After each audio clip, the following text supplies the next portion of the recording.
तो hi guys, मैंने अभी तक आपको एक्टिनॉइड्स के बारे में बताया कि एक्टिनॉइड्स क्या होते हैं। 5F और सबशेल को एक्टिनॉइड्स बोलते हैं। वो ज़्यादा रेडियो एक्टिव होते हैं, ठीक है, टॉक्सिक होते हैं एक्टिनॉइड्स, ठीक है। इलेक्ट्रॉनिक कॉन्फ़िगरेशन के बारे में बताया। फिर इलेक्ट्रॉनिक कॉन्फ़िगरेशन में 5F और सबशेल में इलेक्ट्रॉन की फिलिंग होती है। फिर उसका जनरल फॉर्मूला बताया। फिर मेल्टिंग पॉइंट में मैंने आपको बताया कि मेल्टिंग पॉइंट इसका बढ़ता है, फिर डिक्रीज़ करता है, फिर डेंसिटी बढ़ती है, फिर डिक्रीज़ करती है। फिर उसके बाद फ्यूजन और वेपराइजेशन के बारे में बताया कि वो डिक्रीज़ करता है थ्रोनियम टू एनियम तक। फिर ऑक्सीडेशन स्टेट पर आया कि +3 ऑक्सीडेशन स्टेट ज़्यादा स्टेबल है, +2 +3 +4 +5 +6 +7। फिर उसके बाद मैंने आपको बताया क्या कहते हैं, बट +3 ऑक्सीडेशन स्टेट कभी कभी स्टेबल नहीं होती क्योंकि उसमें भी वैलेंस इलेक्ट्रॉन्स होते हैं। नोबियम पर +2 ऑक्सीडेशन स्टेट होता है containing the F14 electronic configuration होता है, ठीक है। डिफरेंट ऑक्सीडेशन स्टेट्स मैंने बताई, ठीक है। जिनका लोअर ऑक्सीडेशन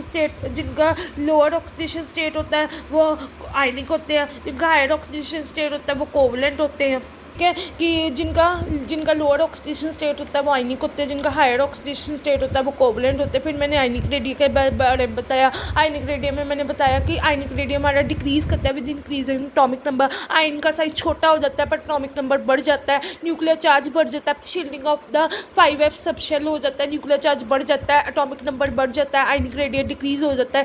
क्या डिक्रीज होता है, क्या डिक्रीज होता है, आयनिक रेडियम डिक्रीज हो जाता है, एटॉमिक नंबर बढ़ जाता है, ठीक है। आयनिक रेडियम डिक्रीज हो जाता है, एटॉमिक नंबर बढ़ जाता है और poor shielding of the 5F subshell हो जाती है, न्यूक्लियर चार्ज बढ़ जाता है, एटॉमिक नंबर बढ़ जाता है, आयनिक रेडियम डिक्रीज होता है। फिर मैग्नेटिक प्रॉपर्टी में मैंने बताया मैग्नेटिक प्रॉपर्टी डिक्रीज ही करती है क्योंकि एक्टिनॉइड्स में 5F सबशेल की फिलिंग होती है, जिसके कारण वो क्रिस्टल फील्ड थ्योरी बताते हैं कि लेस इफेक्टली शील्डेड होते हैं, जिसके कारण क्या होता है वो यूरोनियम से पहले डिक्रीज करते हैं प्लूटियम तक, फिर वो CF से एकदम से इंक्रीज हो जाएंगे, फिर देन डिक्रीज हो जाएंगे। तो मैग्नेटिक प्रॉपर्टी डिक्रीज ही करती है। फिर कलर्स ऑफ द आइंस किस पे डिपेंड करता है कि कितने ज़्यादा इलेक्ट्रॉन 5F सबशेल पे कितने फिल हुए हैं।